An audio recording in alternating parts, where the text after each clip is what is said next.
And then another question on Indiana.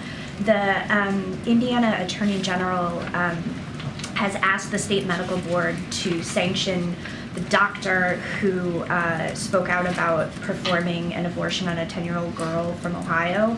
I just wondered what the White House's thoughts were on that effort, whether it could potentially send a chilling effect or cause a chilling effect to other doctors, whether doctors should be speaking out about this. I just sort of wondered where the White House stood on this. So I can't speak about the details of the Indiana AG's request to the medical board, but there's a couple things I do want to lay out and take a step back, because it's a truly horrifying situation. We're talking about a 10-year-old child here who was raped and could not receive health care in her home state of Ohio, and was forced to travel because she was raped and had to go to another state, clearly, as some of you have reported.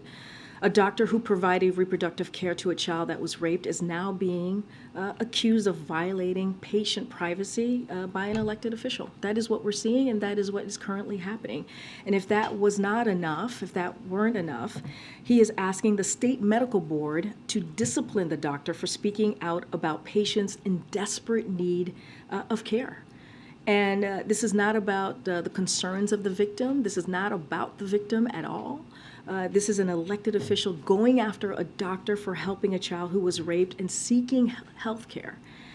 And broadly speaking here, and you've heard us say this before, I know there was a lot of concern in here back in October on whether there was too much focus on women's losing their constitutional right. And as you can see, there should be more concern. And these types of situations are very real, and they are very much an interest of the American people. We saw that in this past election.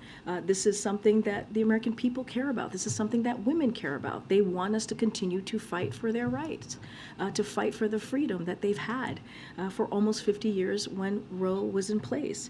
So the facts that Americans do not want politicians making their healthcare decisions for them, and we saw that from Kentucky to Michigan. Americans rejected backwards, dangerous proposals. But what we continue to see from Republican officials just across the country is that they want to take away that right, to take away that freedom. So the president and the vice president is going to do everything that they can to continue to fight for Americans' freedom and for their rights.